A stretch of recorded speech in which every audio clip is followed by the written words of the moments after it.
ਖਾਲਸਾ ਜੀ ਚੈਨਲ ਨੂੰ ਸਬਸਕ੍ਰਾਈਬ ਕਰਨ ਤੋਂ ਬਾਅਦ 'ਚ ਆਲ ਨੋਟੀਫਿਕੇਸ਼ਨ ਨੂੰ ਜ਼ਰੂਰ ਔਨ ਕਰੋ ਤਾਂ ਕਿ ਸਾਡੀ ਕਥਾ ਕੀਰਤਨ ਦੀ ਹਰ ਵੀਡੀਓ ਤੁਹਾਡੇ ਤੱਕ ਪਹੁੰਚਦੀ ਰਹੇ ਅਤੇ ਵੀਡੀਓ ਨੂੰ ਲਾਈਕ ਕਰਨਾ ਨਾ ਭੁੱਲਣਾ ਜੀ। परम सन्मान आवर साहिब कमाल बारगाहे इनायत के मालक कलयुगी जीवों के उद्धार करता साहिब सहाबा जोत रूप हर आप महिमा दे मालक तन तन तन गुरु पिता श्री गुरुदेव गुरु ग्रंथ साहिब जी दे महान बरकतमयी इनायतमयी श्री चरण कमलों च विराजमान गुरु प्यारी साध संगत गुरुदेव जी की महान इनायत का सदका साडे सारियां दे सिर ते मेहरमतमई रखे हथ का सदका जीवन का अज का दिन भी प्राप्त होया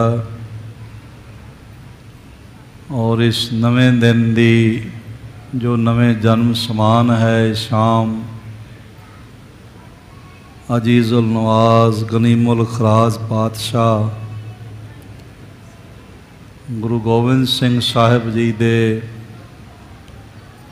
मुबारक चरण कमलों की खाक दे नाम करना नसीब होया।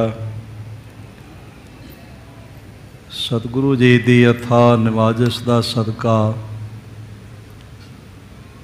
सोदर चौंकी दे कीर्तन हर कीरत हमरी रह रास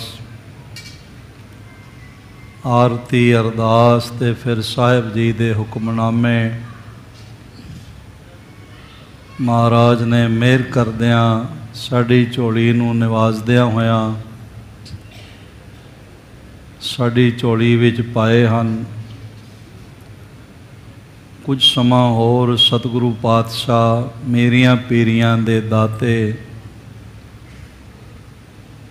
पार ब्रह्म परमेश्वर दा तखत श्री अकाल तखत साहिब संसार ते प्रगट करने वाले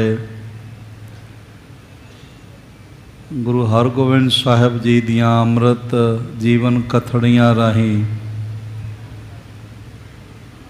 मन गुरु चरना नाल जुड़ सके गुरु इतिहास विचार गुरु दीदार दा बायस बने।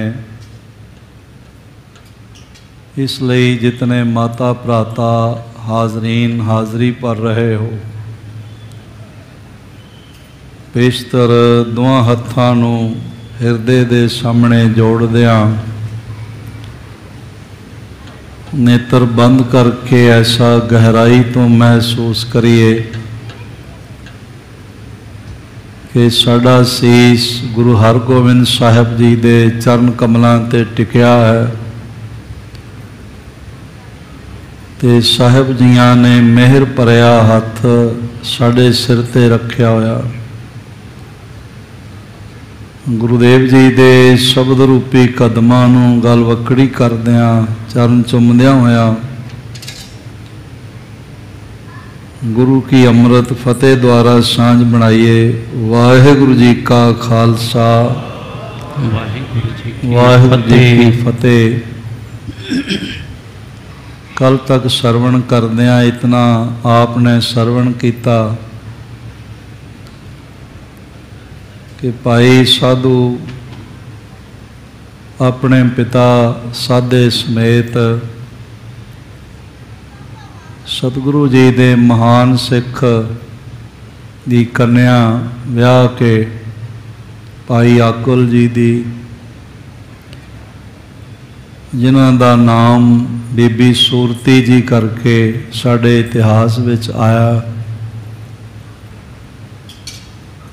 वड्डी रात नूं ही तड़के वड्डे तड़के डोला लैके तुकलाणी तो चले वड्डे घर तो चले ते अपने नगर तुकलाणी उन्होंने पहुँचना सी ते सवेर दिन दे चढ़ाव नाल चलदियां चलदियां उत्थे आ पहुँचे जिथे रस्ते विच गुरु हरगोबिंद साहिब जी का पड़ाव सी ठहरे हुए सन। आशा दी वार जो सर्वत्र आशा पूर्ण करनहार बाणी है, गायन की आवाज़ कन विच पई ते महान भागशाली बीबी सूरती जी ने कहारां नूं आख्या कि आप जानते हो साडा परिवार गुरु रामदास महाराज तो सिक्खी धारण की हुई है। साडे गुरु साहिब जी का दीवान लग्या होया है ते मैं दर्शन करके आउंदी हाँ। उन्होंने कुछ थोड़ा धन भी उन्होंने दिता ते माता पिता ने जो उन्होंने रस्ते विच खाण वास्ते वरतन वास्ते पदार्थ दिते सन, जो उन्हें हाले वरते नहीं सन, कुछ थोड़ा बहुता धन भी कोल होवेगा जो बच्चियां नूं आम चलन लगिया माता पिता रिश्तेदार कुछ दे देंदे होंदे। वो लैके सतगुरु जी नूं मत्था टेकिया। महाराज ने बख्शिश की। भाई साधु भी महाराज जी दे कोल पहुंचया, बई डोला कित्थे रह गया। पिता ने जद आख्या, गुरु हरगोबिंद साहिब जी नूं नमस्कार करदिआं इसका मन बदल गया। आख्या मैनू भी सिक्खी देवो, या दूजे शब्दां विच आखीए इसका सतगुरु जी दे कोल आउणा सफल हो गया। महाराज जी की सिक्खी दी गुरमंत्र दी चरनामृत दी दात झोली च पै गई। इस तरह बरकतां नाल जीवन भर गया। घर पहुँचे तो सब तो पहला उन्होंने नवीं आई नूं बीबी सूरती नूं सखी सरवर की कबर ते मत्था टिकाना सी।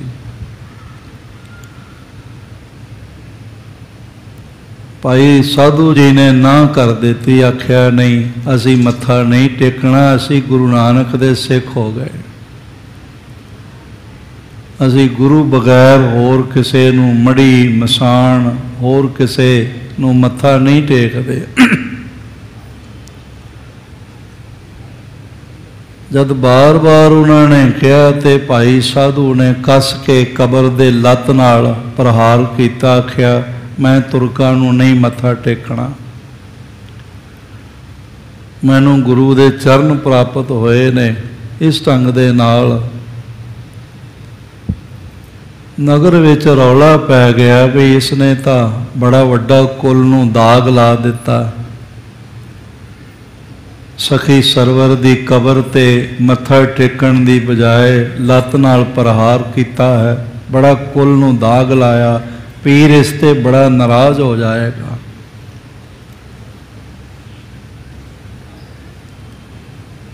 फिर भाई साधु जी रात नूं आके ते कई पकड़ के सारी कबर ढा गए।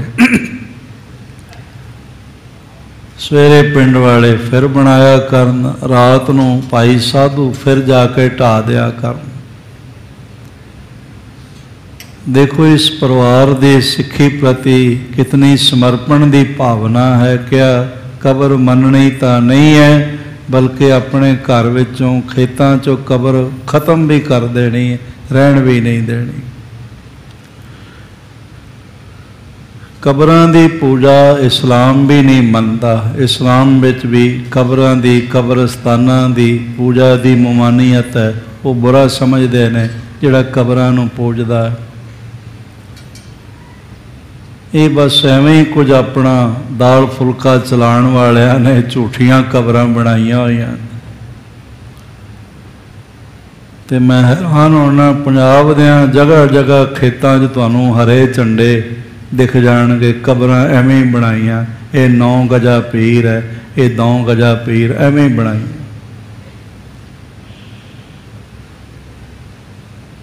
मैं एक दफ़ा पंथ रतन ज्ञानी संत सिंह जी मस्कीन दास दे धार्मिक विद्या दे गुरु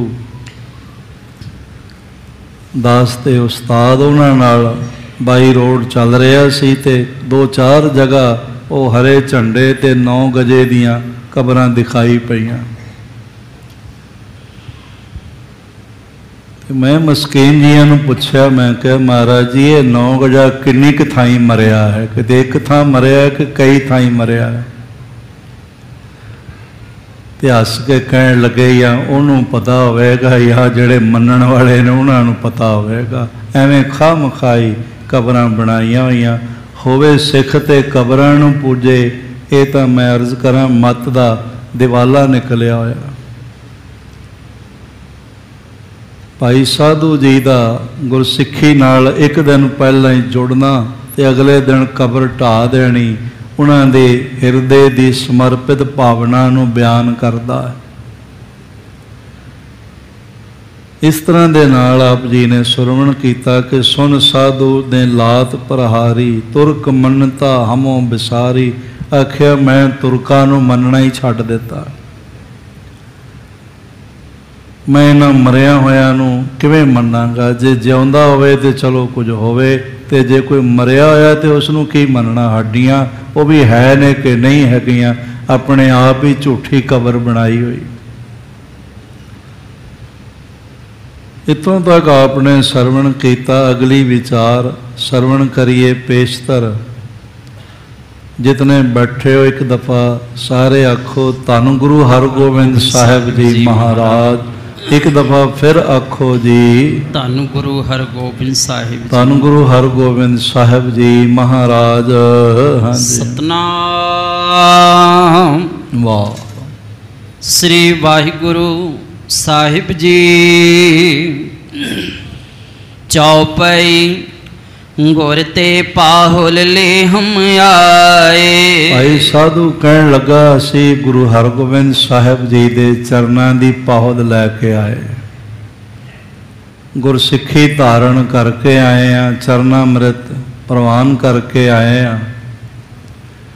इसलिए हुण साडा कबरां नाल नाता नहीं रह गया, साडा मरे हुए मुर्दियां दियां झूठियां सच्चियां कबरां नाल नाता नहीं रह गया। इसलिए असी हुण कबरां नूं नहीं मनना। हाँ इस बल इस थल को अवद्यों ढाए। मैं जड़ी झूठी कबर बनाई हुई है इनू ढा देना, मैं हिरदे चों भी ढा देना, बाहरों भी ढा देना। कितनी वड्डी समर्पण दी भावना। हाले कल ही चरनामृत पान किया ते पहले हिरदे चों कबर ढाई ते मुड़ के घर विचों भी कबर नूं चुक के पासे कर दिता, ढा दिती। साडे विच बड़े ऐसे तुहानूं मिल जाणगे जिहड़े अपने आप नूं बड़े सिख अखवाउंदे ने, पक्के सिख अखवाउंदे ने, पर दुख दी गल है उन्हां नूं कई दफ़ा कबरां ते तेल पाउंदे भी देखिया जा सकदा। ज्योतिषियां कोल जांदे हुए भी देखा जा सकता है, मड़ियां मसाणा की पूजा करते हुए भी देखा जा सकता। ते फिर कुछ समय बाद किरपान भी किली नाल ही टंगी हुई मिलती है। फिर हौली हौली कहते हैं जी की करिए, साडे कोलों ते सिੱਖੀ रखी नहीं जाती। कौन दसे तू सिੱਖੀ नूं नहीं रखना, गुरु की सिੱਖੀ ने तेरी राखी करनी है। तैनूं विकारां वल्लों बचा के, तैनूं दुखां वल्लों बचा के, तैनूं संसार दीयां कुरीतियां वल्लों बचाउण लई सिੱਖੀ ने तेरी राखी करनी है।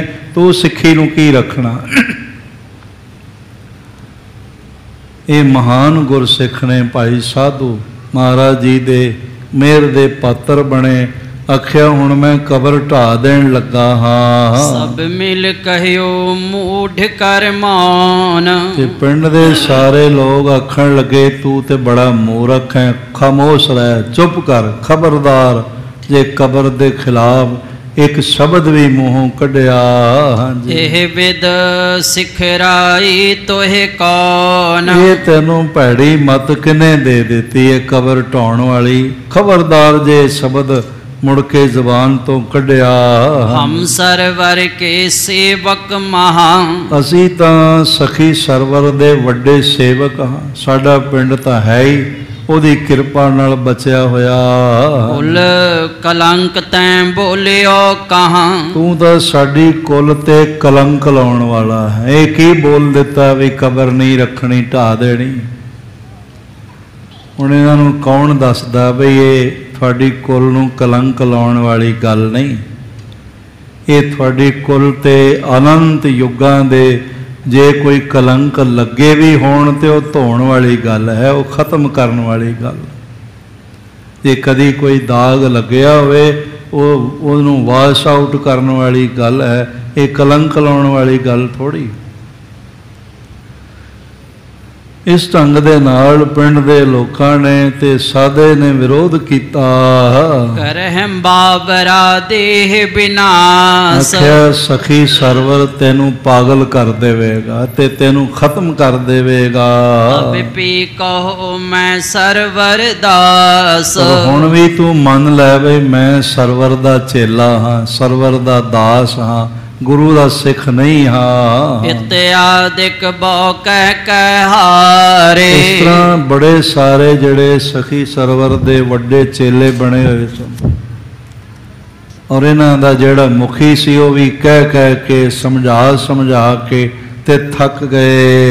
नह साधु ने कह बचतारे, भाई साधु जी ने किसे दा बोल मन्निया ही ना। आख्या मैं तां सतगुरु जी की सिक्खी धारण कर आया, हुण मैं इन्हां वहम कर्मां विच नहीं पैना। हट सब रहे परस्पर इम कह, फिर सारे जद बार बार कहण ते भी भाई साधु जी नहीं मन्ने। आख्या नहीं मैं मत्था टेकना, ना मेरी सत्कार योग पत्नी मत्था टेकेगी ते ना मैं कबर घर विच रहण देनी है। इस तरह फिर हौली हौली सारे कहन लगे भी मत मारी गई है, छड्डो परां की लेना है।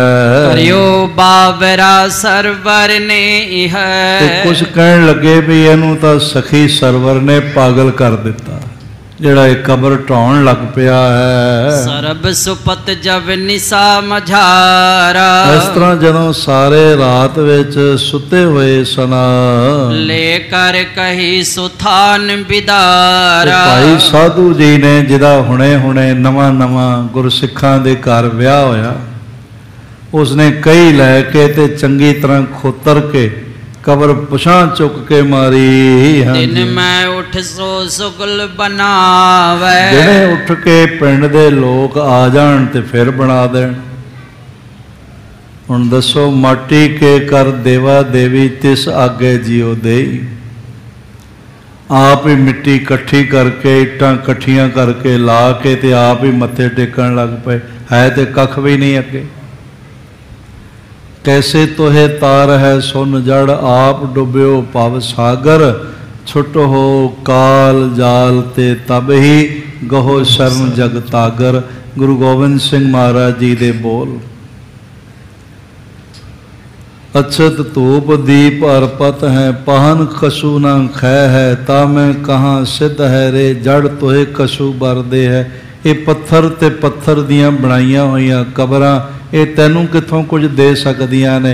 जो जिए होत तो देत कछु तोहे। जे जिउंदा हुंदा तो शायद कुछ दे भी सकदा हुंदा, जो कुछ कोल है होर कुछ नहीं तो दो चार गालां ही दे देंदा। जो जिए होत तो देत कछु तोहे, कर मन बच करम विचार। केवल एक शरण स्वामी बिन यो न कते उधार। पार ब्रह्म परमेश्वर दे नाम नाल जुड़न तो बिना इस जीवन का उद्धार नहीं हो सकता। दिन पाछे टाही गिरावे, फिर दिन चढ़े ते फिर भाई साधु जी फिर कई पकड़ के ते ढा के सुट देवण। इस प्रकार कुछ समा बितायो। इस तरह रोज दिहाड़ी और रात दिने बना जाते ने, रात नूं ढा जाते ने। ऐदा कुछ समा लंघिया करते हुए सतगुर को सिमरन उर पायो। इसे दौरान सिमरन करदियां करदियां भाई साधु जी का मन सिमरन विच लीन हो गया। ਨਾਮ ਨਾਲ, ਨਿਤਨੇਮ ਨਾਲ, ਗੁਰੂ ਗਾਥਾਵਾਂ ਨਾਲ, ਗੁਰੂ ਸੰਗਤਾਂ ਨਾਲ, ਗੁਰ ਸਿੱਖਾਂ ਨਾਲ ਸਨੇਹ ਬਣ ਗਿਆ। ਗੁਰੂ ਧਿਆਨ ਕਰ ਤ੍ਰਿਉ ਸੋ ਮਿਲਾ। ਇਸ ਤਰ੍ਹਾਂ ਗੁਰੂ ਦੇ ਧਿਆਨ ਵਿੱਚ ਰਹਿੰਦੇ ਹਨ, ਦੋਵੇਂ ਜੀ ਮਿਲਦੇ ਹਨ। ਗਰਭ ਤਰਨ ਕੀ ਨਸ ਤਬ ਭਲਾ। ਤੇ ਫਿਰ ਇਸ ਤਰ੍ਹਾਂ ਸਮਾਂ ਆਇਆ, ਜਾਪ ਕਰਦੇ ਹੋਏ ਬੀਬਾ ਸੂਰਤੀ ਜੀਆਂ ਨੇ ਗਰਭ ਧਾਰਨ ਕੀਤਾ। ਦੋਹਰਾ ਪੂਰਨ ਪੇ ਨਵ ਮਾਸ ਜਬ ਉਪਜਿਓ ਸੁਤ ਬੜ ਭਾਗ। ਇਸ ਤਰ੍ਹਾਂ ਫਿਰ 9 ਮਾਸ ਦਾ ਜੋ ਗਰਭ ਕਾਲ ਦਾ ਸਮਾਂ ਹੁੰਦਾ ਪੂਰਨ ਹੋਇਆ, ਤੇ ਵੱਡਿਆਂ ਭਾਗਾਂ ਵਾਲਾ ਸੁਪੁੱਤਰ ਇਸ ਸੁਭਾਗ ਜੋੜੀ ਦੇ ਘਰ ਵਿੱਚ ਪੈਦਾ ਹੋਇਆ। ਸੁੰਦਰ ਬਦਨ ਸੁਹਾਏ ਪਿਖ ਨਰ, ਸੁੰਦਰ ਬਦਨ ਸੁਹਾਏ ਪਿਖ ਨਰ ਨਾਰੀ ਅਨੁਰਾਗ। ਇੰਨਾ ਸੋਹਣਾ ਸਰੂਪ ਹੈ ਇਸ ਬਾਲਕ ਦਾ ਜੋ ਨਵਾਂ ਹੀ ਪੈਦਾ ਹੋਇਆ। ਤੇ ਮਹਾਰਾਜ ਜੀ ਨੇ ਬਚਨ ਕੀਤਾ ਸੀ ਵੀ ਤੁਹਾਡੇ ਘਰ ਵਿੱਚ ਮਹਾਨ ਸਿੱਖ ਪੈਦਾ ਹੋਵੇ, ਵੱਡਾ ਸਿੱਖ ਪੈਦਾ ਹੋਵੇਗਾ, ਜੁੜਿਆ ਹੋਇਆ ਸਿੱਖ ਪੈਦਾ ਹੋਵੇਗਾ। ਤੇ ਦੇਖਣ ਨੂੰ ਵੀ ਇਹਨਾਂ ਦੇ ਨੈਣ ਨਕਸ਼ ਬੜੇ ਹੀ ਖੂਬਸੂਰਤ ਨੇ। ਸੁੰਦਰ ਬਦਨ ਸੁਹਾਏ ਪਿਖ ਨਰ ਨਾਰੀ ਅਨੁਰਾਗ। ਜਿਹੜਾ ਕੋਈ ਉਹਨਾਂ ਨੂੰ ਦੇਖਦਾ ਉਹ ਭਾਵੇਂ ਸਰਵਰੀਆ ਹੀ ਹੋਵੇ, ਭੁੱਲ ਹੀ ਜਾਂਦਾ ਬਈ ਇਹਨਾਂ ਦੇ ਪਿਤਾ ਸਾਧੂ ਨੇ ਕਬਰ ਢਾਈ ਸੀ। ਉਹ ਬਾਲਕ ਨੂੰ ਜਿਸ ਦਾ ਜਨਮ ਹੋਇਆ ਉਹ ਬੜਾ ਪ੍ਰੇਮ ਕਰਨ ਲੱਗ ਪੈਂਦਾ, ਮੰਤਰ ਮੁਗਧ ਹੋ ਜਾਂਦਾ, ਦੇਖ ਕੇ ਹੀ ਨਿਹਾਲ ਹੁੰਦਾ ਹੈ। ਚੌਪਈ ਪਇਓ ਬਰਖ ਦਿਨ ਕੋ ਜਬ ਬਾਲਕ। ਇਸ ਤਰ੍ਹਾਂ ਫਿਰ ਸਮਾਂ ਗੁਜ਼ਰਦਾ ਗਿਆ ਤੇ ਇਹ ਬਾਲਕ ਜੋ ਭਾਈ ਸਾਧੂ ਤੇ ਬੀਬੀ ਸੂਰਤੀ ਜੀਆਂ ਦੇ ਘਰ ਭਾਈ ਆਕੁਲ ਜੀ ਦਾ ਦੋਤਰਾ ਪੈਦਾ ਹੋਇਆ। 1 ਸਾਲ ਦੀ ਅਵਸਥਾ ਹੋ ਗਈ। ਹਾਂਜੀ, ਲੈ ਗੁਰ ਟਿਗ ਪਹੁੰਚੇ ਤਤਕਾਲਕ। ਤੇ ਫਿਰ ਦੋਵੇਂ ਜੀ ਪਰਿਵਾਰ ਸਮੇਤ ਜਦ ਸਾਲ ਦਾ ਇਹ ਸੋਹਣਾ ਬਾਲਕ ਹੋ ਗਿਆ ਤੇ ਮਹਾਰਾਜ ਗੁਰੂ ਹਰਗੋਬਿੰਦ ਸਾਹਿਬ ਜੀਆਂ ਦੇ ਕੋਲ ਪਹੁੰਚੇ। ਸ੍ਰੀ ਹਰਗੋਬਿੰਦ ਹੁਤੇ ਸੁਧਾਸਰ। ਉਸ ਵੇਲੇ ਸ੍ਰੀ ਹਰਗੋਬਿੰਦ ਸਤਿਗੁਰੂ ਪਾਤਸ਼ਾਹ ਅੰਮ੍ਰਿਤਸਰ ਵਿਖੇ ਬਿਰਾਜਮਾਨ ਸਨ। ਸਾਧੂ ਕੀਨ ਸਨਾਨ ਅਘਨ ਹਰ। ਸਭ ਤੋਂ ਪਹਿਲਾਂ ਪਤੀ ਪਤਨੀ ਨੇ ਅਗਨ ਹਰ ਪਾਪਾਂ ਦਾ ਨਾਸ਼ ਕਰਨ ਵਾਲੇ ਸਰੋਵਰ ਵਿੱਚ ਇਸ਼ਨਾਨ ਕੀਤਾ। ਕਿਉਂ ਪਾਪਾਂ ਦਾ ਨਾਸ਼ ਹੁੰਦਾ ਹੈ ਇਸ਼ਨਾਨ ਕੀਤਿਆਂ? ਕਿਉਂਕਿ ਸਦੀਆਂ ਤੋਂ ਬਾਣੀ ਪੜ੍ਹੀ ਜਾ ਰਹੀ ਹੈ, ਕੀਰਤਨ ਹੋ ਰਿਹਾ, ਹੋਰ ਕੋਈ ਗੱਲ ਆਖੀ ਨਹੀਂ ਜਾਂਦੀ, ਕਿਸੇ ਦਾ ਨਾਮ ਤੱਕ ਵੀ ਲਿਆ ਨਹੀਂ ਜਾਂਦਾ, ਸਿਰਫ ਬਾਣੀ ਦਾ ਕੀਰਤਨ ਚੱਲਦਾ 8 ਪਹਿਰ। ਇਹ ਅੰਮ੍ਰਿਤ ਦਾ ਬਾਟਾ ਹੀ ਸਮਝੋ। ਦਰਬਾਰ ਸਾਹਿਬ ਅੰਮ੍ਰਿਤਸਰ ਦਾ ਸਰੋਵਰ ਗੁਰੂ ਦਾ ਬਖਸ਼ਿਆ ਹੋਇਆ ਅੰਮ੍ਰਿਤ ਦਾ ਬਾਟਾ ਹੀ ਸਮਝੋ, ਤੇ ਹਰਿਮੰਦਰ ਸਾਹਿਬ ਇਹਦੇ ਵਿੱਚ ਖੰਡਾ ਸਮਝੋ, ਤੇ ਬਾਣੀ ਇਸ ਵਿੱਚ ਗਾਈ ਜਾ ਰਹੀ, ਅੰਮ੍ਰਿਤ ਬਾਟਾ ਹੋ ਗਿਆ।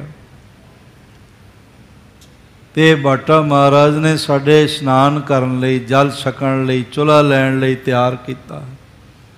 ਅਗਨ ਹਰ ਨਾਮ ਭਾਈ ਸਾਹਿਬ ਨੇ ਇਸ ਅੰਮ੍ਰਿਤ ਸਰੋਵਰ ਦਾ ਆਪਣੇ ਬੋਲਾਂ ਰਾਹੀਂ ਆਖਿਆ, ਭਾਵ ਜਿਹਦੇ ਨਾਲ ਸਾਰੇ ਹੀ ਪਾਪਾਂ ਦਾ ਨਾਸ਼ ਹੋ ਜਾਂਦਾ। ਰਾਮਦਾਸ ਸਰੋਵਰ ਨਾਤੇ ਸਭ ਉਤਰੇ ਪਾਪ ਕਮਾਤੇ, ਨਿਰਮਲ ਹੋਏ ਕਰ ਇਸ਼ਨਾਨਾ, ਗੁਰ ਪੂਰੇ ਕੀਨੇ ਦਾਨਾ। ਭਾਵੇਂ ਇਹ ਸਾਧ ਸੰਗਤ ਵੀ ਮੈਂ ਅਰਜ਼ ਕਰਾਂ, ਗੁਰੂ ਦੇ ਪ੍ਰੇਮ ਵਾਲਿਆਂ ਦਾ, ਨਾਮ ਜਪਣ ਵਾਲਿਆਂ ਦਾ ਇਕੱਠ ਨਿਰਮਲ ਸਰੋਵਰ ਹੀ ਹੈਗਾ। ਇਹ ਵੱਡਾ ਅਗਨ ਹਰ ਸਰੋਵਰ, ਪਾਪ ਨਾਸ਼ ਕਰਨ ਵਾਲਾ, ਰੋਗ ਨਾਸ਼ ਕਰਨ ਵਾਲਾ ਅੰਮ੍ਰਿਤ ਸਰੋਵਰ ਪਾਰ ਬ੍ਰਹਮ ਪਰਮੇਸ਼ਰ ਨੇ ਸਾਨੂੰ ਨਿਮਾਣੇ ਜੀਵਾਂ ਨੂੰ ਆਪਣੇ ਪਾਪ ਦੂਰ ਕਰਨ ਲਈ ਸ੍ਰੀ ਅੰਮ੍ਰਿਤਸਰ ਵਿਖੇ ਪ੍ਰਦਾਨ ਕੀਤਾ ਹੈ। ਉਸ ਅੰਮ੍ਰਿਤ ਸਰੋਵਰ ਵਿੱਚ, ਅਗਨ ਹਰ ਸਰੋਵਰ ਵਿੱਚ ਆ ਕੇ ਇਸ਼ਨਾਨ ਕੀਤਾ। ਜਥਾ ਸਕਤ ਤਰ ਭੇਟ ਅਗਾਰੀ। ਤੇ ਫਿਰ ਜਿਤਨੀ ਸਮਰੱਥਾ ਸੀ ਉਹਨਾਂ ਨੇ ਭੇਟਾ ਮਹਾਰਾਜ ਜੀ ਦੇ ਚਰਨ ਕਮਲਾਂ ਵਿੱਚ ਰੱਖੀ ਹੈ। ਹੱਥ ਜੋੜ ਕਰ ਬੰਧਨ ਧਾਰੀ। ਦੋਵੇਂ ਹੱਥ ਜੋੜ ਕੇ ਨਮਸਕਾਰ ਕੀਤੀ ਮੱਥਾ ਟੇਕਦਿਆਂ ਹੋਇਆਂ, ਫਿਰ ਖੜੇ ਹੋ ਕੇ ਦੋਵੇਂ ਹੱਥ ਜੋੜ ਕੇ ਬੇਨਤੀ ਕੀਤੀ ਹੈ। ਬਾਣੀ ਬੇਨਤੀ ਸਹਿਤ ਉਚਾਰੀ। ਤੇ ਜਿਹੜੇ ਬੋਲ ਆਖੇ ਨੇ ਉਹ ਬਹੁਤ ਨਿਰਮਾਣਤਾ ਨਾਲ ਭਰੇ ਹੋਏ, ਪ੍ਰੇਮ ਨਾਲ ਭਰੇ ਹੋਏ ਨੇ, ਔਰ ਝੁਕੇ ਹੋਏ ਸੀਸ ਹਨ ਦੋਹਾਂ ਦੇ। ਤੁਮ ਕਿਰਪਾਲ ਹੋਵੈ ਕੁਮਤ ਵਿਦਾਰੀ। ਇਹ ਪਾਤਸ਼ਾਹ ਤੁਸੀਂ ਕਿਰਪਾਲ ਹੋ ਕੇ ਤੇ ਕੁਮਤ ਦਾ ਨਾਸ਼ ਕਰਨ ਵਾਲੇ ਹੋ। ਇਹੋ ਰਾਵਰ ਕੀ ਬਖਸ਼ੀ ਦਾਤ। ਤੁਸੀਂ ਸਾਡੀ ਉਹ ਸਖੀ ਸਰਵਰ ਦੀ ਪੂਜਾ ਕਰਨ ਵਾਲੀ ਕੁਮਤ ਦਾ ਵੀ ਨਾਸ਼ ਕਰ ਦਿੱਤਾ, ਤੇ ਹੁਣ ਤੁਸੀਂ ਮਿਹਰ ਕਰਕੇ ਪੁੱਤਰ ਦੀ ਦਾਤ ਬਖਸ਼ੀ ਹੈ, ਤੇ ਇਹ 1 ਸਾਲ ਦਾ ਹੋ ਗਿਆ। ਆਪ ਜੀ ਦੇ ਚਰਨਾਂ ਵਿੱਚ ਲੈ ਕੇ ਆਏ। ਸਾਧ ਸੰਗਤ ਇਹ ਜ਼ਰੂਰ ਕਰਨਾ ਚਾਹੀਦਾ, ਭਾਵੇਂ ਪੁੱਤਰੀ ਹੋਵੇ ਭਾਵੇਂ ਪੁੱਤਰ ਹੋਵੇ, ਨਾਮ ਰੱਖਣ ਵਾਸਤੇ ਗੁਰਦੁਆਰਾ ਸਾਹਿਬ ਜਾਣਾ ਚਾਹੀਦਾ। ਇੱਥੇ ਤਖਤ ਸ੍ਰੀ ਹਰਿਮੰਦਰ ਜੀ ਪਟਨਾ ਸਾਹਿਬ ਬਹੁਤ ਸਾਰੇ ਪ੍ਰੇਮੀ ਆ ਕੇ ਅਰਦਾਸਾਂ ਬੇਨਤੀਆਂ ਕਰਦੇ ਨੇ ਪੁੱਤਰ ਦੀ ਦਾਤ ਪ੍ਰਾਪਤ ਹੋਵੇ, ਤੇ ਮੈਂ ਉਹਨਾਂ ਨੂੰ ਕਹਿ ਦਿੰਦਾ ਹੁੰਦਾ ਬਈ ਮਹਾਰਾਜ ਤੁਹਾਡੀ ਝੋਲੀ ਭਰਨਗੇ ਤੇ ਨਾਮ ਪਟਨਾ ਸਾਹਿਬ ਆ ਕੇ ਰਖਵਾਇਓ। ਤੇ ਬਹੁਤ ਸਾਰੇ ਪ੍ਰੇਮੀ ਆਉਂਦੇ ਵੀ ਨੇ ਜਿਹੜੇ ਆ ਕੇ ਕਹਿੰਦੇ ਨੇ ਮਹਾਰਾਜ ਨੇ ਸਾਡੀ ਅਰਦਾਸ ਸੁਣ ਲਈ ਹੈ, ਝੋਲੀ ਭਰ ਦਿੱਤੀ ਹੈ, ਤੇ ਅਸੀਂ ਬੱਚੇ ਬੱਚੀ ਦਾ ਨਾਮ ਰਖਵਾਉਣ ਵਾਸਤੇ ਆਏ। ਕਈ ਤਾਂ ਲੋਕਡਾਊਨ ਕਰਕੇ ਬਾਹਰ ਦੇ ਮੁਲਕਾਂ 'ਚ ਬੈਠੇ ਨੇ ਮਹਾਰਾਜ ਦੇ, ਇੱਥੇ ਅਰਦਾਸ ਹੋਈ, ਝੋਲੀ ਭਰੀ, ਤੇ ਮੈਨੂੰ ਉਹਨਾਂ ਦਾ ਫੋਨ ਆਇਆ ਵੀ ਸਾਨੂੰ ਹੁਕਮਨਾਮਾ ਦੱਸੋ, ਅਸੀਂ ਨਾਮ ਰੱਖ ਲਈਏ ਤੇ ਫਿਰ ਅਖੰਡ ਪਾਠ ਬਾਅਦ ਆ ਕੇ ਕਰਾਵਾਂਗੇ। ਗੁਰਸਿੱਖ ਦੀ ਭਾਵਨਾ ਹੁੰਦੀ ਹੈ ਵੀ ਜਿੱਥੋਂ ਪ੍ਰਾਪਤ ਹੋਈ ਹੈ ਦਾਤ ਉੱਥੇ ਜਾ ਕੇ ਨਾਮ ਰਖਵਾਉਣਾ। ਇਸ ਨਾਲ ਗੁਰੂ ਸਾਹਿਬ ਖੁਸ਼ ਹੁੰਦੇ। ਇਹ ਨਹੀਂ ਕਹਿੰਦੇ ਫਿਰ ਸਾਡਾ ਮਨ ਇਸ ਤਰ੍ਹਾਂ ਕਰਦਾ ਵੀ ਆਹ ਨਾਮ ਰੱਖ ਲਈਏ, ਨਹੀਂ, ਮਹਾਰਾਜ ਜੀ ਦਾ ਹੁਕਮਨਾਮਾ ਲਓ। ਜੋ ਅੱਖਰ ਮਹਾਰਾਜ ਹੁਕਮਨਾਮੇ 'ਚ ਬਖਸ਼ਦੇ ਨੇ ਉਹਨਾਂ 'ਚੋਂ ਚੁਣ ਕੇ ਨਾਮ ਰੱਖਿਆ ਜਾ ਸਕਦਾ। ਬਹੁਤ ਸਾਰੇ ਪ੍ਰੇਮੀ ਪਹਿਲੇ ਅੱਖਰ ਤੋਂ ਨਾਮ ਰੱਖਦੇ ਨੇ। ਸਾਰੇ ਹੀ ਅੱਖਰ ਮਹਾਰਾਜ ਜੀ ਦੇ ਹੁਕਮਨਾਮੇ ਦੇ ਪਾਵਨ ਹੁੰਦੇ ਨੇ। ਕਿਸੇ ਵੀ ਅੱਖਰ ਤੋਂ ਨਾਮ ਰੱਖੋ, ਮਤਲਬ ਤਾਂ ਮਹਾਰਾਜ ਜੀ ਦੇ ਕਿਰਤੱਗਤਾ ਪ੍ਰਗਟ ਕਰਨਾ ਹੁੰਦਾ ਹੈ। ਫਿਰ ਸਤਿਗੁਰੂ ਦੀਆਂ ਖੁਸ਼ੀਆਂ ਬਣਦੀਆਂ ਨੇ, ਮਿਹਰਾਂ ਬਣਦੀਆਂ ਨੇ। ਤੇ ਮਹਾਰਾਜ ਨੇ ਸਾਨੂੰ ਤਾਂ ਪਹਿਲਾਂ ਹੀ ਕਹਿ ਦਿੱਤਾ ਵੀ ਬਾਕੀ ਨਾਮ ਜਿਹੜਾ ਮਰਜ਼ੀ ਰੱਖ ਲੈ, ਪਰ ਸਿੰਘ ਨਾਮ ਮੈਂ ਪਹਿਲੇ ਰੱਖਿਆ ਹੋਇਆ, ਕੌਰ ਨਾਮ ਮੈਂ ਪਹਿਲੇ ਰੱਖਿਆ ਹੋਇਆ। ਇਹ ਬਾਲਕ ਬਾਲਕਾ ਦੇ ਨਾਮ ਨਾਲ ਜ਼ਰੂਰ ਲਾਉਣਾ ਹੈ। ਇਸ ਤਰ੍ਹਾਂ ਬੇਨਤੀਆਂ ਕੀਤੀਆਂ ਮਹਾਰਾਜ ਸੱਚੇ ਪਾਤਸ਼ਾਹ। ਇਸ ਪੁੱਤਰ ਦੀ ਦਾਤ ਆਪ ਜੀ ਦੀ ਬਖਸ਼ਿਸ਼ ਹੈ। ਸੁੰਦਰ ਭਾਗਵਾਨ ਪਾਤਾਤ। ਬੜਾ ਸੋਹਣਾ ਭਾਗਸ਼ਾਲੀ ਪੁੱਤਰ ਪ੍ਰਾਪਤ ਹੋਇਆ ਹੈ। ਨਾਮ ਆਪ ਹੀ ਰਾਖਨ ਕਰੀਐ। ਪਿਤਾ ਵੀ ਮੈਂ ਪਿਤਾ ਰੂਪ ਹੋ ਕੇ ਵੀ ਭਾਗਸ਼ਾਲੀ ਹੋ ਗਿਆ ਜਿਹੜਾ ਆਪਨੇ ਸੁਪੁੱਤਰ ਬਖਸ਼ਿਆ ਹੈ। ਤੇ ਮਹਾਰਾਜ ਸੱਚੇ ਪਾਤਸ਼ਾਹ ਪਹਿਲਾਂ ਆਪ ਨੇ ਮਹਾਨ ਭਾਗਸ਼ਾਲੀ ਪਤਨੀ ਬਖਸ਼ੀ, ਗੁਰਸਿੱਖੀ ਘਰਾਨਾ ਬਖਸ਼ਿਆ, ਸਹੁਰਿਆਂ ਦਾ ਪਰਿਵਾਰ ਮਿਲਿਆ। ਫਿਰ ਆਪ ਨੇ ਨਿਵਾਜ਼ ਕੇ ਸਿੱਖੀ ਬਖਸ਼ੀ, ਤੇ ਫਿਰ ਆਪਣੀ ਦਰਗਾਹ ਤੋਂ ਪੁੱਤਰ ਦੀ ਦਾਤ ਬਖਸ਼ੀ। ਤੇ ਮਹਾਰਾਜ ਸੱਚੇ ਪਾਤਸ਼ਾਹ ਇਸ ਲਈ ਆਪ ਜੀ ਦੇ ਚਰਨ ਕਮਲਾਂ ਵਿੱਚ ਹਾਜ਼ਰ ਹੋਏ ਆ। ਇਸ ਬਾਲਕ ਨੂੰ ਨਾਮ ਵੀ ਆਪ ਹੀ ਦੇਵੋ। ਹਾਂਜੀ, ਹੋਏ ਸਿੱਖ ਤੁਮਰੋ ਬਾਕ ਉਚਰੀ। ਤੇ ਨਾਲੇ ਮਹਾਰਾਜ ਸੱਚੇ ਪਾਤਸ਼ਾਹ ਬਚਨ ਕਰ ਦੇਵੋ ਬਈ ਤੁਹਾਡਾ ਸਿੱਖ ਹੀ ਹੋਵੇ। ਇਹ ਪਹਿਲੇ ਬਚਨ ਲੈਣਾ ਚਾਹੀਦਾ ਹੈ, ਪਹਿਲੇ ਯਤਨ ਕਰਨਾ ਚਾਹੀਦਾ। ਛੋਟਾ ਬਾਲਕ ਹੈ, ਉਹਨੂੰ ਦਸਤਾਰ ਸਜਾਉਣੀ ਪ੍ਰਾਰੰਭ ਕਰੀਏ। ਪਹਿਲਾਂ ਅਸੀਂ ਪਟਕੀਆਂ ਬੰਨ੍ਹਣ ਲੱਗ ਪੈਂਦੇ ਹਾਂ, ਤੇ ਫਿਰ ਰੁਮਾਲ ਛੋਟੇ ਜਿਹੇ ਬੰਨ੍ਹਣ ਲੱਗ ਪੈਂਦੇ ਆ। ਤੇ ਫਿਰ ਬੱਚਾ 16-17 ਸਾਲਾਂ ਦਾ ਹੋ ਜਾਂਦਾ, ਜਵਾਨ ਹੋ ਜਾਂਦਾ, ਫਿਰ ਉਹ ਪੱਗ ਬੰਨ੍ਹਦਾ ਹੀ ਨਹੀਂ। ਤੇ ਫਿਰ ਅਸੀਂ ਕਹਿੰਦੇ ਹਾਂ ਪੱਗ ਨਹੀਂ ਬੰਨ੍ਹਦਾ। ਫਿਰ ਪੱਗ ਨਾ ਰਹੀ, ਫਿਰ ਕੇਸ ਵੀ ਕਈ ਵਾਰੀ ਜਾਂਦੇ ਰਹਿੰਦੇ। ਇਸ ਲਈ ਪਹਿਲੇ ਯਤਨ ਕਰਨਾ ਚਾਹੀਦਾ ਵੀ ਮਹਾਰਾਜ ਦੀ ਸਿੱਖੀ ਦੇ ਨਾਲ ਬਾਲਕ ਜੁੜ ਜਾਵੇ। ਬੱਚਿਆਂ ਨੂੰ ਜਨਮ ਦੇਣਾ ਮਹਾਰਾਜ ਦੀ ਮਿਹਰ ਨਾਲ ਹੁੰਦਾ ਹੈ, ਪਰ ਇਤਨੀ ਵੱਡੀ ਗੱਲ ਨਹੀਂ ਹੈ। ਬੱਚੇ ਤਾਂ ਪਸ਼ੂ ਪੰਛੀਆਂ ਦੇ ਵੀ ਹੁੰਦੇ ਨੇ। ਤੇ ਵੱਡੀ ਗੱਲ ਤਾਂ ਹੀ ਹੈ ਜੇ ਤੁਸੀਂ ਬਾਲਕ ਛੋਟਾ ਹੈ, ਉਸ ਨੂੰ ਗੋਦ ਵਿੱਚ ਪਾ ਕੇ ਕੋਈ 20 ਮਿੰਟ ਅੱਧਾ ਘੰਟਾ ਵਾਹਿਗੁਰੂ ਮੰਤਰ ਦਾ ਜਾਪ ਕਰੋ, ਬਾਣੀ ਸੁਣਾ ਕੇ ਨਿਤਨੇਮ ਕਰੋ। ਫਿਰ ਉਹਦਾ ਮਨ ਦ੍ਰਿੜ ਹੋ ਜਾਏਗਾ, ਤੇ ਫਿਰ ਸਿੱਖੀ ਤੋਂ ਦੂਰ ਹੁੰਦਾ ਜਾਂਦਾ ਦਿਖਾਈ ਹੀ ਨਹੀਂ ਪਵੇਗਾ। ਫਿਰ ਮੈਂ ਅਰਜ਼ ਕਰਾਂ, ਸਾਡੇ ਘਰ ਵਿੱਚ ਤਾਂ ਦੇਖਿਆ, ਬਾਕੀ ਥਾਵਾਂ ਤਾਂ ਦੇਖਿਆ, ਬਾਕਾਇਦਾ ਸਨਾਤਨ ਮਤ ਦਾ ਯੱਗੋਪਵੀਤ ਕਰਾਉਣ ਦੀ ਉਹਨਾਂ ਨੇ ਇੱਕ ਉਮਰ ਨਿਰਧਾਰਿਤ ਕੀਤੀ ਹੋਈ ਵੀ ਇੰਨੇ ਸਾਲਾਂ ਵਿੱਚ ਜਨੇਊ ਪਾ ਦੇਣਾ ਹੈ। ਇਸਲਾਮ ਨੇ ਵੀ ਉਮਰ ਨਿਰਧਾਰਿਤ ਕੀਤੀ ਵੀ ਇੰਨੇ ਸਾਲਾਂ 'ਚ ਮੁਸਲਮਾਨ ਦਾ ਬੱਚਾ ਖਤਨਾ ਕਰਾ ਕੇ ਮੁਸਲਮਾਨ ਹੋ ਜਾਏ। ਤੇ ਸਾਡੇ ਸਮਾਂ ਸੀਮਾ ਹੀ ਕੋਈ ਨਹੀਂ। 80 ਸਾਲ ਦੇ ਬਜ਼ੁਰਗ ਬਾਬੇ ਨੇ ਤੇ ਅੰਮ੍ਰਿਤ ਪੁੱਛੋ ਛਕਿਆ, ਕਹਿੰਦੇ ਜੀ ਅੰਮ੍ਰਿਤ ਤਾਂ ਅਜੇ ਛਕਿਆ ਹੀ ਨਹੀਂ। ਇਹ ਕਰਨਾ ਤਾਂ ਸਾਰੇ ਪੰਥ ਨੇ ਮਿਲ ਕੇ ਹੁੰਦਾ ਹੈ। ਮੈਂ ਅਰਜ਼ ਕਰਾਂ ਇਕੱਲੇ ਨਾ ਕਿਸੇ ਜਥੇਦਾਰ ਨੇ ਕਰਨਾ ਹੁੰਦਾ, ਇਕੱਲੇ ਨਾ ਕਿਸੇ ਪ੍ਰਬੰਧਕ ਨੇ ਕਰਨਾ ਹੁੰਦਾ, ਇਕੱਲੇ ਨਾ ਕਿਸੇ ਹੋਰ ਨੇ ਕਰਨਾ ਹੁੰਦਾ।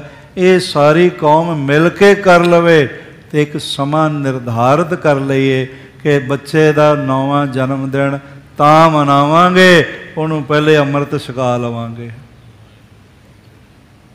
ਤੇ ਫਿਰ ਸਾਧ ਸੰਗਤ 15 ਕੁ ਸਾਲਾਂ ਤੋਂ ਬਾਅਦ ਤੁਹਾਨੂੰ ਸਿੱਖੀ ਵਿੱਚ ਕੋਈ ਬੇਅਮਰਤੀਆ ਨਹੀਂ ਮਿਲੇਗਾ। ਜੇ ਅਸੀਂ ਇਹ ਨਿਰਧਾਰਿਤ ਕਰ ਲਈਏ ਨਾ ਵੀ ਅਸੀਂ 9 ਸਾਲ ਦੀ ਉਮਰ ਤੱਕ ਅੰਮ੍ਰਿਤ ਛਕਾ ਦੇਣਾ, ਜੋ ਮਰਜ਼ੀ ਹੋਵੇ, 5 ਬਾਣੀਆਂ ਯਾਦ ਕਰਵਾ ਦੇਣੀਆਂ ਨੇ ਜੋ ਮਰਜ਼ੀ ਹੋਵੇ, ਤੇ ਕਕਾਰ ਧਾਰਨ ਕਰਵਾ ਦੇਣੇ ਨੇ ਜੋ ਮਰਜ਼ੀ ਹੋਵੇ, ਤੇ ਫਿਰ ਸਾਨੂੰ ਇਹ ਨਹੀਂ ਕਹਿਣਾ ਪਏਗਾ ਵੀ ਬੱਚਾ ਨਸ਼ਿਆਂ ਵਿੱਚ ਚਲਾ ਗਿਆ। ਬੱਚਾ ਜਿਹੜਾ ਉਹ ਸਾਡਾ ਸਿੱਖੀ ਨਾਲ ਨਹੀਂ ਰਹਿ ਸਕਿਆ, ਸਾਡਾ ਬੱਚਾ ਗਲਤ ਰਸਤੇ ਪੈ ਗਿਆ। ਅਸੀਂ ਗਲਤ ਰਸਤੇ ਉਹ ਪਿਆ ਨਹੀਂ, ਅਸੀਂ ਉਸ ਨੂੰ ਗਲਤ ਰਸਤੇ ਪੈਣ ਦੇ ਆਪ ਮੌਕੇ ਪ੍ਰਦਾਨ ਕਰਦੇ ਹਾਂ। ਅਸੀਂ ਸਿੱਖੀ ਦੀ ਗੱਲ ਹੀ ਨਹੀਂ ਕਰਦੇ।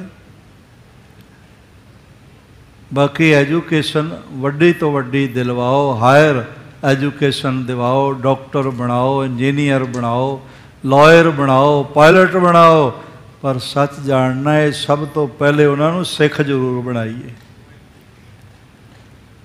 ਇਹ ਪਹਿਲੇ ਹੀ ਫੈਸਲਾ ਕਰ ਲੈਣਾ ਚਾਹੀਦਾ ਵੀ ਸਾਰੇ ਮਿਲ ਕੇ ਇੱਕ ਫੈਸਲਾ ਕਰ ਲਵੇ ਕੌਮ ਵੀ 9 ਸਾਲ ਦੀ ਉਮਰ ਦਾ ਜਿਹੜਾ 9ਵਾਂ ਜਨਮ ਦਿਨ ਬੱਚੇ ਦਾ ਹੋਵੇਗਾ ਉਹ ਵੱਡੇ ਰੂਪ ਵਿੱਚ ਮਨਾਵਾਂਗੇ।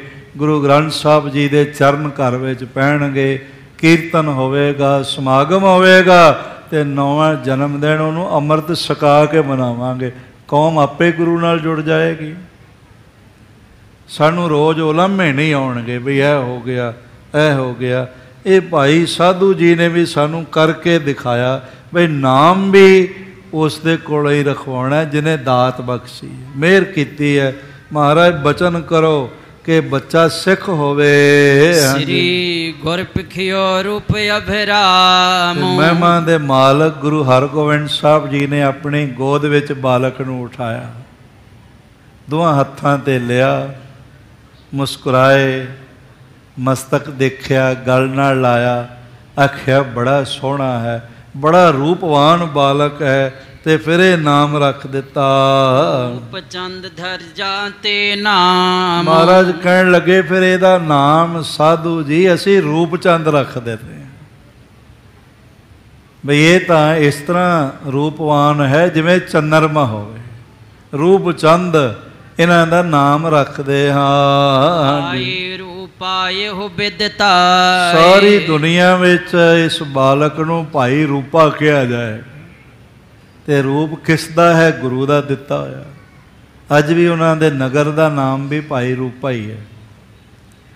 ਸਾਰਾ ਪਰਿਵਾਰ ਭਾਈ ਕਾ ਪਰਿਵਾਰ ਰਖਵਾਉਂਦੇ ਨੇ, ਭਾਈ ਰੂਪਚੰਦ ਜੀ ਦਾ ਪਰਿਵਾਰ ਰਖਵਾਉਂਦੇ ਨੇ। ਤੇ ਇਸ ਵੇਲੇ ਰੂਪੇ ਨਗਰ ਵਿੱਚ ਪਰਿਵਾਰ ਦੇ ਮੁਖੀ ਬਾਬਾ ਬੂਟਾ ਸਿੰਘ ਜੀ, ਬਹੁਤ ਜੁੜਿਆ ਹੋਇਆ ਪਰਿਵਾਰ, ਬਹੁਤ ਜ਼ਮੀਨਾਂ ਨੇ, ਬੜੀਆਂ ਮਿਹਰਾਂ ਮਹਾਰਾਜ ਨੇ ਉਹਨਾਂ ਨੂੰ ਦਿੱਤੀਆਂ ਹੋਈਆਂ ਨੇ।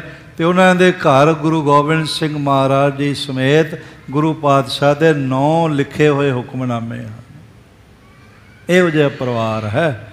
ਗੁਰੂ ਘਰ ਵਿੱਚ ਕੋਈ ਸਮਾਗਮ ਹੋਵੇ, ਕੋਈ ਵੱਡਾ ਇਕੱਠ ਹੋਵੇ, ਤੇ ਮਹਾਰਾਜ ਸੰਗਤਾਂ ਨੂੰ ਹੁਕਮਨਾਮੇ ਲਿਖਦੇ ਸਨ, ਪੱਤਰਕਾਵਾਂ ਲਿਖਦੇ ਸਨ। ਪਰ ਸਭ ਤੋਂ ਪਹਿਲੀ ਪੱਤਰਕਾ ਭਾਈ ਰੂਪਚੰਦ ਦੇ ਪਰਿਵਾਰ ਨੂੰ ਲਿਖੀ ਜਾਂਦੀ ਸੀ।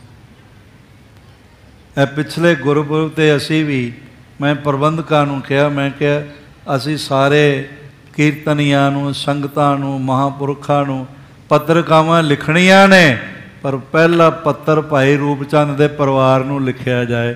ਤੇ ਪ੍ਰਬੰਧਕਾਂ ਨੇ ਮੰਨ ਲਿਆ। ਜਥੇਦਾਰ ਅਵਤਾਰ ਸਿੰਘ ਹਿਤ ਮੁਖ ਸੇਵਾਦਾਰ ਮੈਨੂੰ ਕਹਿਣ ਲੱਗੇ ਅੱਗੇ ਤੋਂ ਇਸ ਤਰ੍ਹਾਂ ਹੀ ਹੋਇਆ ਕਰੇਗਾ, ਪਹਿਲਾ ਪੱਤਰ ਭਾਈ ਰੂਪ ਚੰਦ ਦੇ ਪਰਿਵਾਰ ਨੂੰ ਹੀ ਲਿਖਿਆ ਕਰਾਂਗੇ। ਇਹ ਸਾਧ ਸੰਗਤ ਗੁਰੂ ਵੱਲੋਂ ਬਖਸ਼ੇ ਹੋਏ ਮਾਣ ਦਾ ਮਾਣ ਕਰਨਾ ਹੁੰਦਾ। ਪੱਤਰਕਾਰ ਤੇ ਲਿਖਣੀਆਂ ਹੀ ਨੇ। ਮਹਾਰਾਜ ਸੱਚੇ ਪਾਤਸ਼ਾਹ ਫਿਰ ਇਹਨਾਂ ਨੂੰ ਵੱਡਾ ਘਰ ਕਹਿ ਕੇ ਮੁਖਾਤਬ ਕਰਦੇ ਸਨ ਵੀ ਇਹ ਨਾਮ ਨਾਲ ਜੁੜਿਆ ਹੋਇਆ ਵੱਡਾ ਘਰ। ਮਨਮਤ ਦੀਆਂ ਕਬਰਾਂ ਢਾਹ ਕੇ ਤੇ ਗੁਰਮਤ ਦੇ ਝੰਡੇ ਲਹਿਰਾ ਕੇ ਇਸ ਪਰਿਵਾਰ ਨੂੰ ਇਤਨਾ ਮਾਣ ਮਿਲਿਆ। 9 ਗੁਰੂ ਸਾਹਿਬ ਜੀ ਦੇ ਹੁਕਮਨਾਮੇ ਇਹਨਾਂ ਦੇ ਪਰਿਵਾਰ ਕੋਲ ਮੌਜੂਦ ਨੇ। ਸ੍ਰੀ ਗੁਰੂ ਅਰਜਨ ਦੇਵ ਮਹਾਰਾਜ ਜਿਸ ਰਬਾਬ ਨਾਲ ਕੀਰਤਨ ਕਰਦੇ ਸਨ ਉਹ ਵੀ ਇਹਨਾਂ ਦੇ ਘਰ ਹੈ। ਮਹਾਰਾਜ ਨੇ ਇਹਨਾਂ ਨੂੰ ਬਖਸ਼ ਦਿੱਤੀ ਵੀ ਤੁਸੀਂ ਆਪਣੇ ਘਰ ਰੱਖੋ। ਫਿਰ ਜਿਸ ਰੱਥ ਵਿੱਚ ਸ੍ਰੀ ਗੁਰੂ ਅਰਜਨ ਦੇਵ ਮਹਾਰਾਜ ਮੌਂ ਸਾਹਿਬ ਤੋਂ ਮਾਤ ਗੰਗਾ ਜੀਆਂ ਨੂੰ ਵਿਆਹ ਕੇ ਲਿਆਏ, ਉਹ ਰੱਥ ਵੀ ਮਹਾਰਾਜ ਨੇ ਇਸ ਪਰਿਵਾਰ ਨੂੰ ਦਿੱਤਾ ਹੋਇਆ ਵੀ ਆਪਣੇ ਘਰ ਵਿੱਚ ਰੱਖੋ। ਉਹ ਰੱਥ ਉਹਨਾਂ ਦੇ ਘਰ ਅੱਜ ਵੀ ਮੌਜੂਦ ਹੈ। ਇੰਨਾ ਨਿਵਾਜਿਆ ਹੋਇਆ ਪਰਿਵਾਰ, ਹੋਰ ਵੀ ਨਿਵਾਜੇ ਹੋਏ ਪਰਿਵਾਰ ਗੁਰਮਤਿ ਵਿੱਚ ਹੈਗੇ ਨੇ ਜਿਨ੍ਹਾਂ ਨੂੰ ਸਾਹਿਬ ਨੇ ਆਪ ਨਿਵਾਜਿਆ ਹੋਇਆ। ਆਪ ਬਾਗੜੀਆ ਪਰਿਵਾਰ ਹੋਰ ਕਈ ਨੇ ਜੋ ਸਾਹਿਬ ਜੀ ਦੇ ਨਿਵਾਜੇ ਹੋਏ ਹਨ। ਗੁਰ ਸਿੱਖੀ ਤਰ ਹੈ ਅਧਿਕਾਏ। ਮਹਾਰਾਜ ਕਹਿਣ ਲੱਗੇ ਗੁਰਸਿੱਖੀ ਧਾਰਨ ਕਰੇਗਾ ਤੇ ਅਧਿਕ ਗੁਰਸਿੱਖੀ ਫੈਲਾਵੇਗਾ। ਸੁਨ ਗੁਰ ਬਰ ਦੰਪਤ ਹਰ ਖਾਏ। ਮਹਾਰਾਜ ਸੱਚੇ ਪਾਤਸ਼ਾਹ ਜੀ ਦੇ ਬਚਨਾਂ ਦਾ ਉਹਨਾਂ ਨੂੰ ਭਰੋਸਾ ਹੈਗਾ ਵੀ ਮਹਾਰਾਜ ਨੇ ਬਚਨ ਕਰ ਦਿੱਤਾ ਤੇ ਇਸ ਤਰ੍ਹਾਂ ਹੀ ਹੋਵੇਗਾ। ਬਹੁਤ ਪ੍ਰਸੰਨ ਹੋਵੇ ਦੋਵੇਂ ਜੀ। ਇਹ ਤੱਕ ਦਿਨ ਗੁਰ ਨਿਕਟ ਬਿਤਾਏ। ਇਸ ਤਰ੍ਹਾਂ ਕੁਝ ਹੋਰ ਦਿਨ ਮਹਾਰਾਜ ਜੀ ਦੇ ਚਰਨ ਕਮਲਾਂ ਵਿੱਚ ਸਮਾਂ ਭੇਟਾ ਕੀਤਾ। ਆਗਿਆ ਲੈ ਘਰ ਆਏ। ਫਿਰ ਮਹਾਰਾਜ ਜੀਆਂ ਕੋਲੋਂ ਆਗਿਆ ਲੈ ਕੇ ਵੀ ਮਹਾਰਾਜ ਹੁਣ ਆਗਿਆ ਦਿਓ, ਬਖਸ਼ਿਸ਼ ਕਰੋ, ਤੇ ਆਪਣੇ ਘਰ ਆਏ। ਆਪਣੇ ਬਾਲਕ ਦਾ ਨਾਮ ਸਤਿਗੁਰੂ ਜੀ ਦੀ ਰਚਨਾ ਤੋਂ ਰੂਪ ਚੰਦ ਰਖਵਾ ਕੇ ਸਤਿਗੁਰ ਕੋ ਸਿਮਰਤ ਸੁਖ ਪਾਏ। ਇਹ ਸਾਰਾ ਹੀ ਪਰਿਵਾਰ ਗੁਰੂ ਦਾ ਨਾਮ ਜਪਦਾ ਰਿਹਾ ਤੇ ਮਹਾਨ ਆਤਮ ਸੁਖ ਆਨੰਦ ਪ੍ਰਾਪਤ ਕਰਦਾ ਰਿਹਾ। ਅਸ਼ਟ ਮਾਸ ਕਰ ਕਬ ਬਰਖ ਬਿਤਾਵੇ। ਇਸ ਤਰ੍ਹਾਂ 6 ਮਹੀਨੇ ਕਰਕੇ ਸਾਲ ਬਿਤਾਉਂਦੇ ਹਨ। ਧਰੈ ਪਾਉ ਗੁਰ ਦਰਸ਼ਨ ਜਾਵੇ। ਹਰ ਵਾਰੀ 6 ਮਹੀਨਿਆਂ ਬਾਅਦ ਹੀ ਮਹਾਰਾਜ ਜੀ ਦੇ ਦਰਸ਼ਨਾਂ ਨੂੰ ਆ ਜਾਂਦੇ ਨੇ। ਕਦੀ ਹੈ ਜੇ ਸਾਲ ਪਿਆ ਹੋਵੇ। ਜਥਾ ਸਕਤ ਪਟ ਦਰਬ ਚੜਾਵੇ। ਸਤਿਗੁਰੂ ਜੋ ਸਮਰੱਥਾ ਬਖਸ਼ਦੇ ਨੇ। ਵੱਡਾ ਘਰ ਸੀ, ਨਿਵਾਜਿਆ ਹੋਇਆ ਘਰ ਸੀ। ਮਹਾਰਾਜ ਵਾਸਤੇ ਬੇਸ਼ਕੀਮਤੀ ਬਸਤਰ ਲੈ ਜਾਂਦੇ ਨੇ ਔਰ ਹੋਰ ਦਰਬ ਧਨ ਲੈ ਜਾਂਦੇ ਹਨ। ਲੈ ਆਏ ਇਸ ਪੁਨ ਨਿਜ ਘਰ ਆਵੇ। ਮਹਾਰਾਜ ਸੱਚੇ ਪਾਤਸ਼ਾਹ ਨੇ ਇਹਨਾਂ ਨੂੰ ਹੁਕਮਨਾਮਿਆਂ 'ਚ ਲਿਖਿਆ ਹੋਇਆ ਵੀ ਕਦੀ ਜਾਓਗੇ ਨਾ ਤਾਂ ਪੜ੍ਹ ਲੈਣਾ। ਮਹਾਰਾਜ ਸੱਚੇ ਪਾਤਸ਼ਾਹ ਆਪ ਆਗਿਆ ਕਰਦੇ ਨੇ 2 ਹੱਛੇ ਜੋੜੇ ਸਾਡੇ ਵਾਸਤੇ ਲੈ ਕੇ ਆਉਣੇ, ਊਠ ਲੈ ਕੇ ਆਉਣੇ, ਬੈਦ ਲੈ ਕੇ ਆਉਣੇ, ਤੇ ਹੁਕਮਨਾਮਾ ਦੇਖਦਿਆਂ ਹੀ ਤੁਸੀਂ ਚੱਲ ਆਵਣਾ ਤੇ ਢਿੱਲ ਨਹੀਂ ਕਰਨੀ ਬਈ ਫਟਾਫਟ ਪਹੁੰਚ ਜਾਣਾ। ਇਹ ਚੀਜ਼ਾਂ ਸਾਨੂੰ ਚਾਹੀਦੀਆਂ। ਤੁਸੀਂ ਦੱਸੋ ਬਈ ਆਪ ਹੀ ਸੋਚੋ ਬਈ ਮਹਾਰਾਜ ਜਿਨ੍ਹਾਂ ਨੂੰ ਖੁਦ ਕਹਿੰਦੇ ਹੋਣਗੇ ਵੀ ਸਾਡੇ ਲਈ 2 ਜੋੜੇ ਲੈ ਆਉਣਾ, ਸਾਡੇ ਪਹਿਨਣ ਵਾਸਤੇ ਬਸਤਰ ਲੈ ਆਉਣਾ, ਊਠ ਲੈ ਆਉਣਾ, ਘੋੜੇ ਲੈ ਆਉਣਾ, ਬੈਲ ਲੈ ਆਉਣਾ, ਬੈਲ ਗੱਡੀਆਂ ਸ਼ਤਾਬੀ ਆਉਣਾ, ਬਈ ਦੇਰ ਨਹੀਂ ਕਰਨੀ। ਮਹਾਰਾਜ ਗੁਰੂ ਗੋਬਿੰਦ ਸਿੰਘ ਜੀ ਦਾ ਇਸ ਪਰਿਵਾਰ ਨਾਲ ਕਿੰਨਾ ਕੁ ਪਿਆਰ ਹੋਵੇਗਾ, ਕਿੰਨਾ ਕੁ ਨਿਵਾਜ਼ਦੇ ਹੋਣਗੇ, ਇਹ ਸਾਡਾ ਇਤਿਹਾਸ ਦੱਸਦਾ ਹੈ। ਪਾਰ ਪੁੱਤਰ ਕੋ ਕੀਨ ਬਡੇਰਾ। ਫਿਰ ਇਸ ਤਰ੍ਹਾਂ ਪੁੱਤਰ ਨੂੰ ਪਾਲਿਆ ਤੇ ਵੱਡਾ ਕੀਤਾ। ਸਿੱਖੀ ਮੈਂ ਚਿਤ ਜਾਹੀ ਘਨੇਰਾ। ਇਹ ਬਾਲਕ ਰੂਪ ਚੰਦ ਦੇ ਦਾ ਵੀ ਮਨ ਸਿੱਖੀ ਵਿੱਚ ਬਹੁਤ ਜੁੜਿਆ ਹੋਇਆ। ਸਾਰਾ ਦਿਨ ਮੂਲ ਮੰਤਰ ਦਾ ਪਾਠ ਕਰਦੇ ਨੇ, ਸਾਰਾ ਦਿਨ ਬਾਣੀ ਪੜ੍ਹਦੇ ਨੇ, ਸਾਰਾ ਦਿਨ ਜਾਪ ਕਰਦੇ ਨੇ, ਤੇ ਬਿਨਾਂ ਜਾਪ ਤੋਂ ਤਾਂ ਸਾਹ ਹੀ ਨਹੀਂ ਲੈਂਦੇ ਇਹ ਬਾਲਕ ਭਾਈ ਰੂਪ ਚੰਦ ਜੀ। ਸਤ ਸਿੱਖੀ ਅਧਿਕ ਕਮਾਏ। ਦੋਵੇਂ ਪਿਓ ਪੁੱਤਰਾਂ ਨੇ, ਭਾਈ ਸਾਧੂ ਜੀ ਨੇ ਤੇ ਭਾਈ ਰੂਪਾ ਜੀ ਨੇ, ਗੁਰੂ ਨਾਨਕ ਦੀ ਮਹਾਨ ਸਿੱਖੀ ਦੀ ਕਮਾਈ ਕੀਤੀ। ਜਥਾ ਹੋਤੀ ਬਉ ਆਕੁਲ ਜਾਏ। ਜਿਸ ਤਰ੍ਹਾਂ ਭਾਈ ਆਕੁਲ ਜੀ ਦੀ ਸਪੁੱਤਰੀ ਬੀਬੀ ਸੂਰਤੀ ਜੀ ਸਿੱਖੀ ਵਿੱਚ ਜੁੜੇ ਹੋਏ ਨੇ, ਉਸ ਤਰ੍ਹਾਂ ਇਹ ਪਰਿਵਾਰ ਵੀ ਮਹਾਰਾਜ ਦੀ ਸਿੱਖੀ ਨਾਲ ਜੁੜਿਆ ਹੋਇਆ ਹੈ। ਨਿਰੂਪਾ ਨਿਜ ਕਿਰਤ ਕੋ ਲਾਗੇ। ਤੇ ਫਿਰ ਇਸ ਤਰ੍ਹਾਂ ਭਾਈ ਰੂਪਾ ਜਵਾਨ ਹੁੰਦੇ ਜਾ ਰਹੇ ਨੇ ਤੇ ਆਪਣੀ ਜਿਹੜੀ ਉਹਨਾਂ ਦੀ ਪਿਤਾ ਪੁਰਖੀ ਕਿਰਤ ਹੈ ਉਸ ਵਿੱਚ ਨਾਲ ਹੱਥ ਵਟਾਉਣ ਲੱਗ ਪਏ। ਜਥਾ ਕਰਤ ਆਪਣੇ ਬਿਰਧ ਆਗੇ। ਜਿਵੇਂ ਉਹਨਾਂ ਦੇ ਬਜ਼ੁਰਗ ਕਰਦੇ ਆਏ ਹਨ।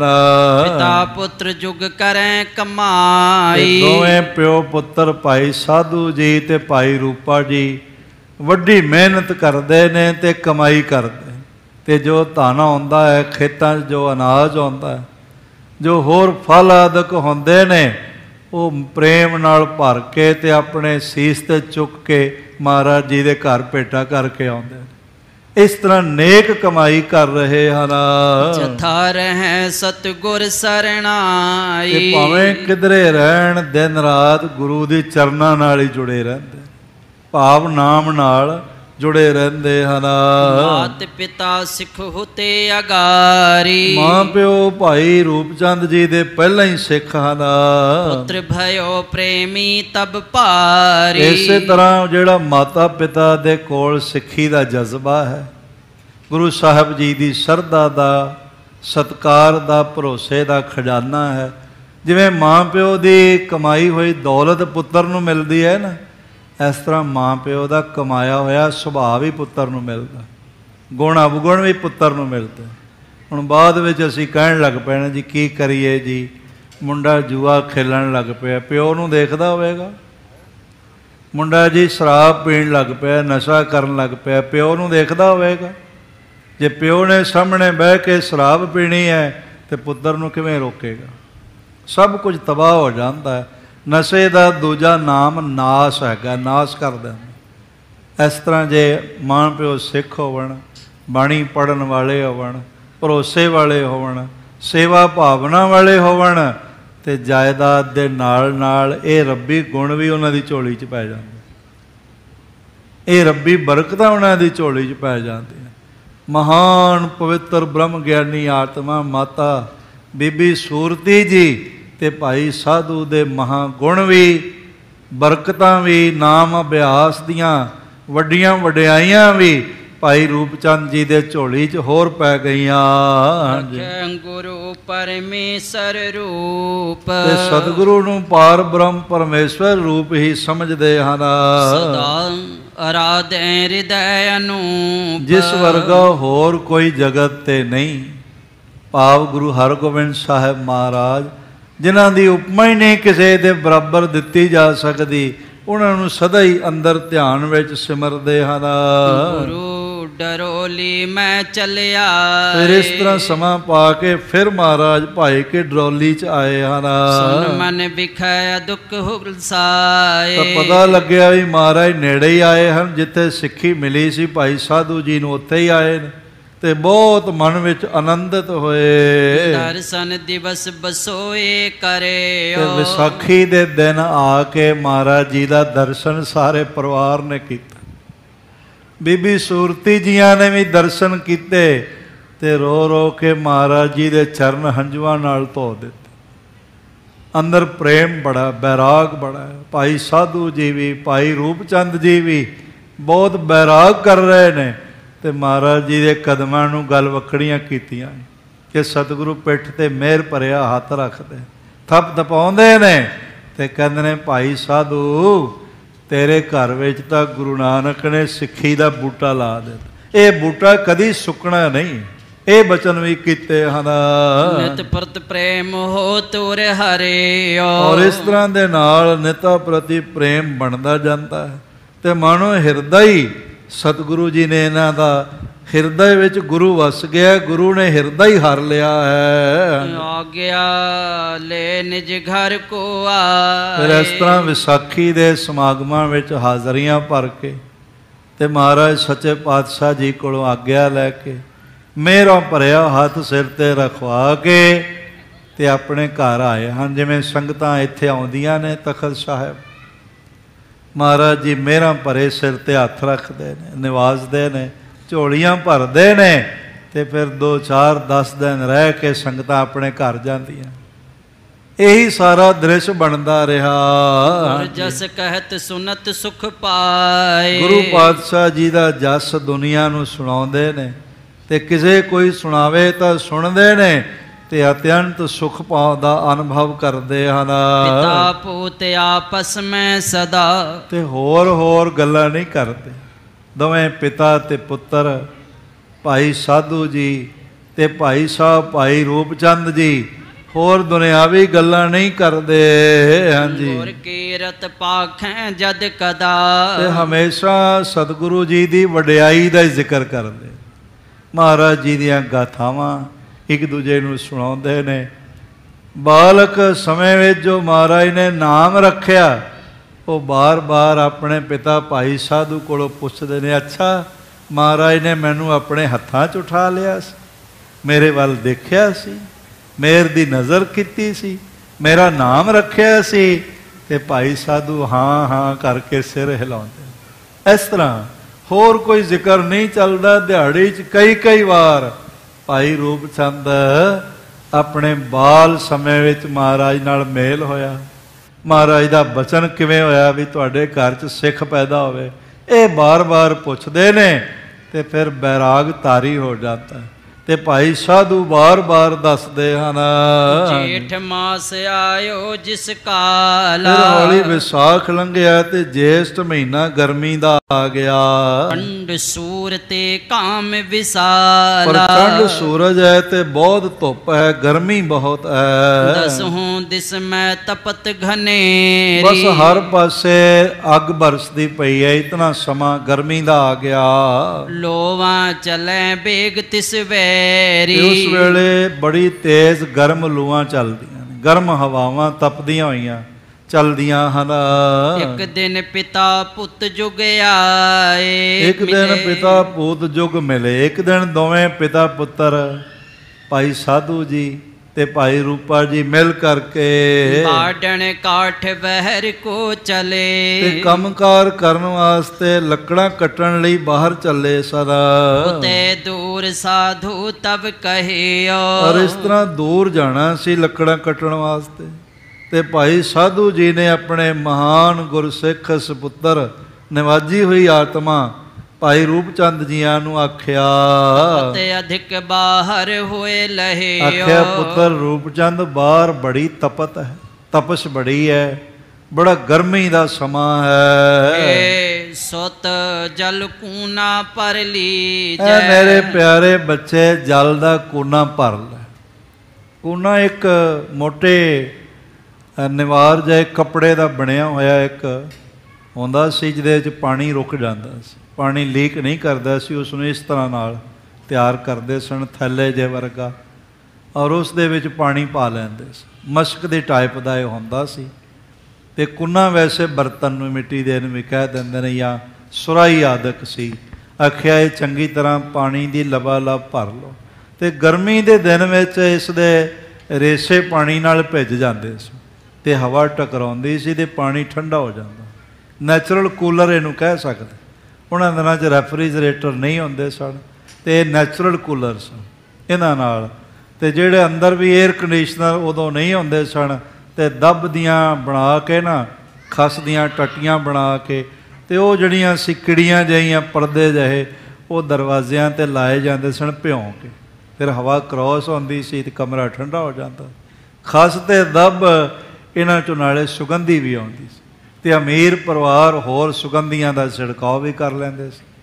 ते फिर इस ढंग दे नाल वो जिहड़ा घर हुंदा सी वो ठंडा ठार हो जांदा। इस तरह लोग गर्मियां कट लैंदे सन। महाराज जी दे ये दोवें निवाजे हुए सिख पिता ने पुत्र नूं कहा भी जिहड़ी कूनी है वो पानी दी चंगी तरह भर लवो, मशक वर्गी। बहर तिरखा तुर होए जब पी बाहर जदों गर्मी विच दूर जाना है, लकड़ा कट के लियाउणियां ने, वो लकड़ दा काम करदे सन। लकड़ा कट के लियाउणियां ने, पलंग आदक बनाउंदे सन। ते फिर जद प्यास लगेगी फिर जल छक लवांगे। रूपे तब नीर नवीन, बहुत सोहना नितरिया होया ताज़ा जल भाई रूपचंद जी ने